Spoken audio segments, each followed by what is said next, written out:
Welcome, everybody. And tonight we have a very special guest, and picking the right title company and the right agent can have a significant impact on your business and your profitability. And we are very fortunate to work with Clear Title and Karen Way. And Karen's here, and she's going to talk a little bit about Clear Title and the services and a little bit about her background, and then we'll open it up to Q&A as well. But Karen, we greatly appreciate you. You are a significant portion of our business, part of our business, our team. And because of you and Clear Title, it really contributes to our success. So welcome. Thank you, Mike. I really appreciate the opportunity to talk about us and what we do for you. And it's Clear Title is owned by an attorney. We're an attorney-owned title company, which gives us a lot of benefits. He's a real estate attorney, so we're able to utilize his guidance for probates and things like that we run across when we're running title insurance searches. We handle a lot of closings for Mike. We're very fortunate to have a very good relationship with them, and we do a lot of I would say most of them, and they're a very valued client. We do a lot of these type of closings that Mike talks about with the assignments. But before I go into that, we sell title insurance. And title insurance, there's a misconception about what it actually is. We cover you against anything that might have a history or a problem in the history of the title. If something was to creep up, a misdeed, a mismortgage, a boundary matter, a dispute of some type of that, it's up to Clear Title to clear those matters up. And we do that with our title insurance underwriters. Our title insurance underwriters that we use are First American and Westcor. We have 3 offices. We have one in Pace, one here in Pine Forest Road, and then a satellite office downtown at the attorney's office. We service mostly Escambia and Baldwin, Santa Rosa County, but we can service all Florida. Our underwriters do our title searches, and they're all over Florida, so we can do these anywhere, but we mostly service this general Northwest Florida area. We are, I was going to tell you, we have 2 closers here and then 2 closers in our Pace office, and we travel. And so we try to make it easy on our clients because some of our customers are mail outs or they're not able to come, that kind of thing. But our purpose is to sell title insurance, and we're a promulgated state, which means that across the board, title insurance is the same for every title company. They cannot change the rates. Our only competitive edge is our closing fee. And for customers like Mike and Lisa, we like to lower that fee because they give us business, they bring us good business, but that's how we compete, is our level of service, so to speak. The most important thing about title insurance in most cases is if we miss the mortgage, the title department misses a mortgage, we have to clear that up. That happened recently. A seller had a second mortgage, and he knew he did, but he didn't tell us. And so it sat out there till the new buyer got ready to sell it. It was about I think it was a $7,000 mortgage at the time, which didn't accrue interest. I guess he was still paying on it. I don't know the whole history. It'd gotten up to $11,000. We had to eat that, so to speak. We had to negotiate with that seller and pay that off. So that buyer had Clear Title, and that's thus who we are, Clear Title. And that's what we do in a nutshell. We have a website, and I can share my screen now, Mike. We have a website that you guys can go to. It's a cool tool in here. It tells you all about who we are, what we do, where we're located, our services. And to the right there, you can't really see it. There's a little tool here, and you can actually go in and do seller net sheets, buyer net sheets, title insurance quotes. So it's a real handy little tool, and you can sign in. There's an app that you can sign into on your phone. If you're with clients and want a quick glance at how much it's going to be, you can do that real quickly on this website. So since this is recorded, if you want to take note of it, you can go in and utilize it anytime. There's no cost to it. But it is cleartitlenorthwestflorida.com. And again, it talks about other services that we offer too, in addition to our title insurance service. So that's that. I'll open up the floor to any questions you guys might have. If I didn't cover something, Mike, if you want to talk about the assignments and how those work. So that tool that you just showed us, could we use that without actually having an escrow opened? Absolutely. So we can use it. Yes. Okay. So that would be great. So if we're going to prepare to make an offer, we'll get a good idea what some of our expenses are going to be, and that may help us craft our offer.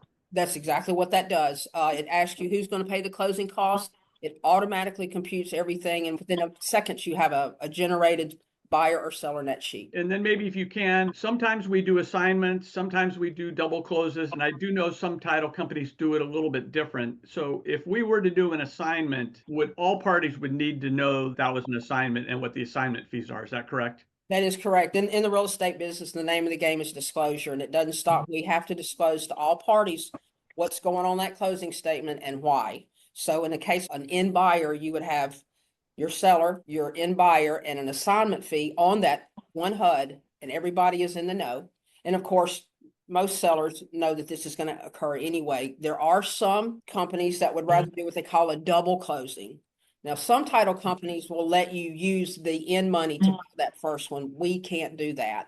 So you would actually, if you were the middle person, you'd actually have to you'd have a separate closing. You'd bring your own check, you'd buy the property, and then you would turn around and do a second closing as the seller. And that's how we do double closings. Yeah. And we just did one with you, and yes, party A was the original seller. We were party B that was in the middle, and we had party C that was the end buyer. But we came in with the cashier's check. We actually closed and owned the property and just turned around and resold it. Right, for about 10 minutes. And then party C paid us. That is correct. Okay. That's how we do the double. That's the only way we can do those. And I think the only benefit of an assignment that some people do is they don't have to come out of pocket. That's right. And then there's only one closing instead of two. So some people do it to save a closing fee. I was going to say we like them because that's two closings for us, but it does save money when you do one closing, one assignment. And what I found is we've done assignments, we've done double closes, and sometimes it's just cleaner to do a double close. That way, if we're making a significant profit, party A that was the original seller is just selling it directly to us. Yes. And that transaction's done. And then we're going ahead and we're selling it to party C. Right. And that way everything is disclosed. And whether or not that first seller knows that it's being sold again or not is we don't offer that up. It's just totally separate closings. Unless you've offered it up to them, we really don't. That's not part of our closing. It's just we bought the property and we just owned it for a very short period of time. About 10 minutes and then do it again. Yeah. So tell us a little bit, how long have you been with Clear Title? I've been with Clear Title almost 8 years. 8 years in May. I actually have been doing closings since 1988. I graduated from USM, went straight to Gulf Shores, Alabama, where I worked in Baldwin County for over 30 years.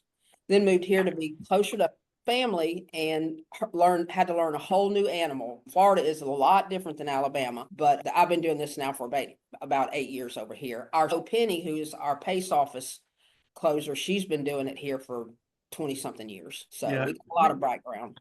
I appreciate the great service. We have never had an issue with the closing. We've had the opportunity to work with you and to work with Penny. And a point that I'm trying to make is you want to pick the right title company, but I believe you could have different experiences with different agents, correct? That is correct. Yeah, we have some agents that deal with stress, maybe some properties that are probate. And they're able to take advantage of not only our closing services with the title searches and the title insurance.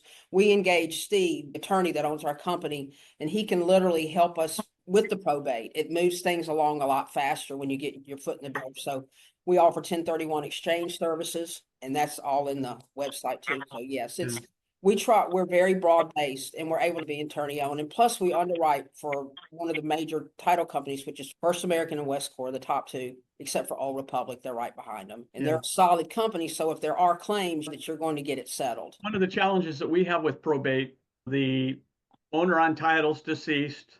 We're talking to the son who's getting the tax bill and it's going in care of.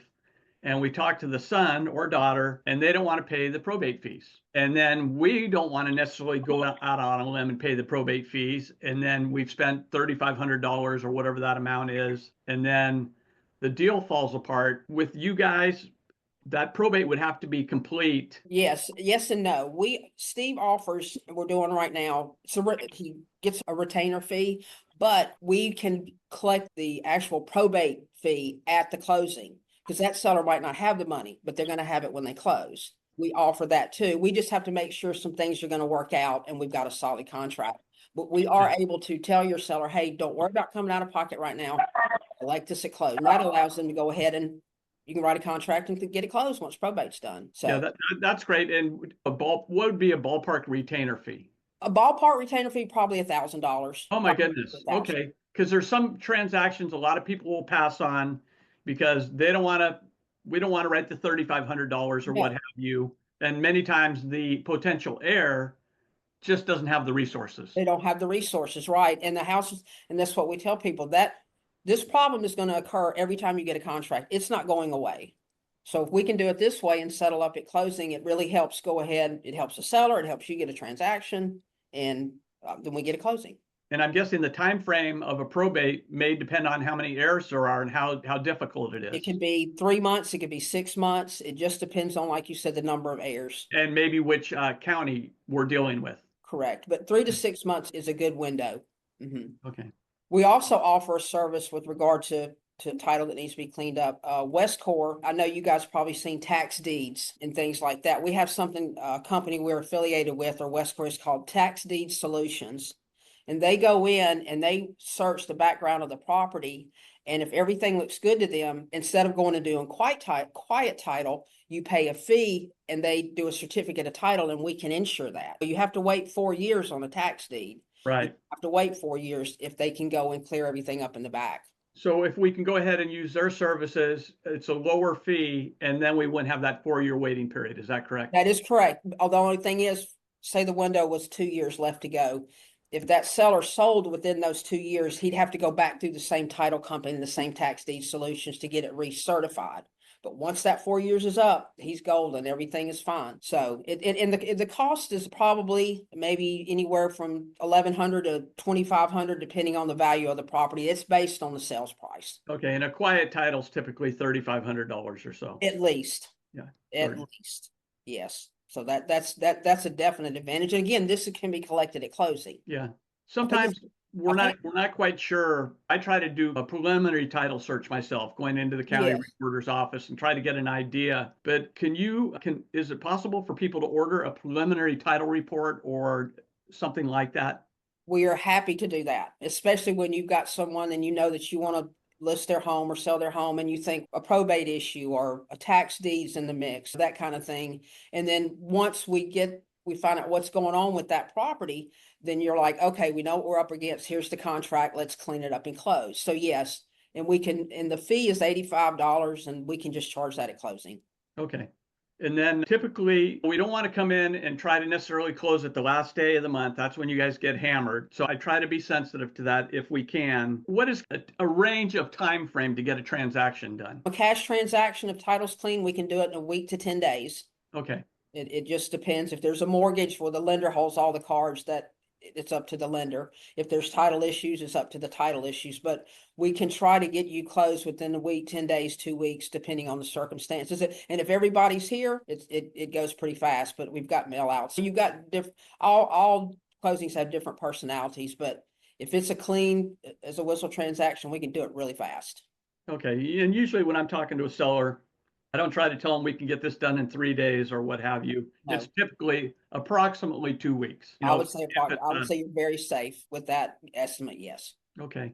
And then I know that some title companies, say I wanted a list of people that had bought vacant land in Pensacola and owned it for X amount of time, some sort of filter. Do you guys provide anything, any type of list services? Our marketing director, Zach, he has access to those type of things. I would have to look to him, but yes, we can do that too. Okay, that would be good. That maybe I can follow up with him, or we can or have him reach out to you. Just find out what's available. We use some data aggregators that work fairly well, but I understand sometimes you might have some additional resources. Right. He's on the board at PAR here, and so he has access to some tools that we don't necessarily have access to, but yes. Okay. I hogged most of the time. We just want to open it up to you guys for any questions you may have. Hey, Karen, how are you? Hey, fine, Jay. How are you? I am living the dream. Thank you so much for taking your time and speaking with us. Absolutely. I appreciate you clarifying your definition of double closing. Every state is different. I do tons of deals in North Carolina, and a few years ago, there was a big issue with pass-through funding, which is what they call it in North Carolina. So now, in order to do a double close, you bring your own funds. Or my follow-up question to that is the transactional lenders. Let's say I have a big amount. I need to bring in a third-party lender, like a gator lender, that's going to fund just the double close piece. So do you Have you worked with Gator lenders in the past? Yeah, I know what you're talking about. I've had not that type, I've had investors, and these are individuals that have loaned the money to that first buyer, and then he's paid back on the second one. We've Yeah. done that before, but it's still that clean money. It's not that pass-through money. It's money Yeah. that's been borrowed. So yes, Okay, because there's some closing attorneys and title companies that still don't understand that concept where we're bringing another party in there. They get their money on top of 2% of whatever fee in interest back to them, and then I close, and then I close with the end buyer. and and at that time you pay back that. Yeah, right there. Yep. As long as, yeah, Plus the 2%. issue is trying to figure out, okay, there's a third party here that's not a JV partner, it's an actual lender coming in to fund the first leg of the transaction. And that it gets tricky when you're doing a ton of them. Because this year we've done, I think we're on the 65th transaction on Friday for the year, and it gets tough when there's a lot going on. And what do you, now here's the thing, a lot of times where we get a challenge between title company and investor is the fact that the investor doesn't always have the paperwork or all Yes. the paperwork. So what do you expect from us as an investor to come with you already ready to go? Not only do you need the purchase and sale agreement, but with any other closing attorney or title company that I worked with, I'll have a seller information sheet, maybe their preferred seller information sheet. If you have one on file, buyer information sheet, other documentation. That way you have everything ready in a packet. And I what I like to do is I do like an intro to the transaction, because even though in an addendum might say something different than the original transaction, I've had closing dates get messed up because the escrow officer goes and sees, oh, the closing date is in 3 weeks. And then the addendum says, no, it's actually in a week and a half. Yes. So yeah, how would you like investors to come to you in order for it to be just as smooth as possible? What type of paperwork do you expect from us? And Mike knows this firsthand. They basically, in addition to the purchase agreement, they give us as much information as they can. There's never TMI in the title business. Tell us everything. We normally get contact information for buyer and seller.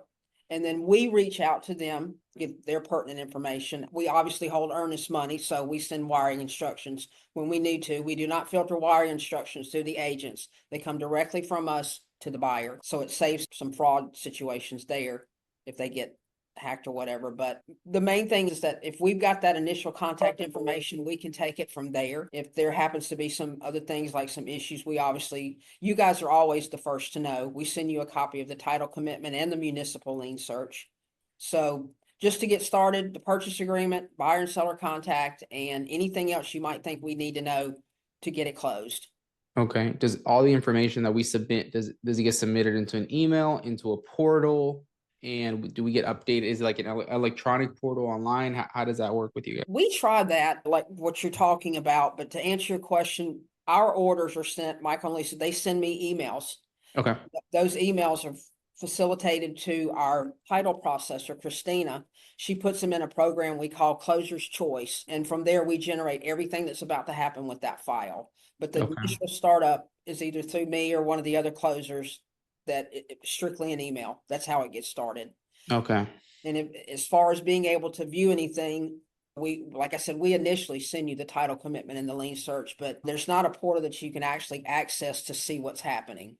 I don't know if some of our agents maybe don't know how to do that. It sounds like you're a lot more versed in that type of situation. It really would be a neat thing, but everything comes through email. Okay, great. Now, my issue has been because I have transaction coordinators that end up not getting CC'd on the emails, and I got to keep repeating back to the officer, the escrow officer, say, hey, please CC, don't talk to me, CC. Get me off this email. Yeah. Once we get to know you, it's not a problem. Okay.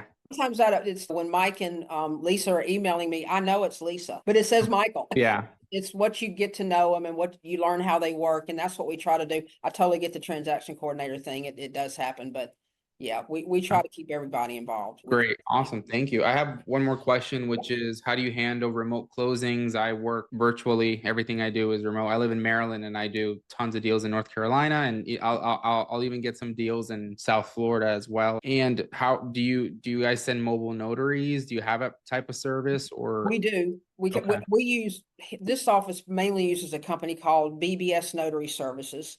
Okay. They can either send a notary or they can do remote and online. Excellent. So we have that service now, and that's another fee that we can collect. They allow us to collect that at closing. They don't have to, some people prefer to pay by card up front, but we can actually put it on the closing statement.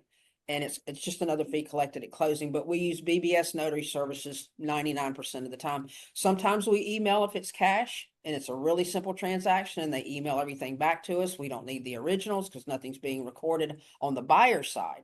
Seller side is different. We need the original deed, and then sometimes some people don't know how or don't have the access to printing out. We FedEx them a package. The old timey way, the old fashioned way rather. But our main resource is BBS notary services. Okay. Yeah, I think that answered my questions. Okay, thank you. It was a pleasure to meet you guys.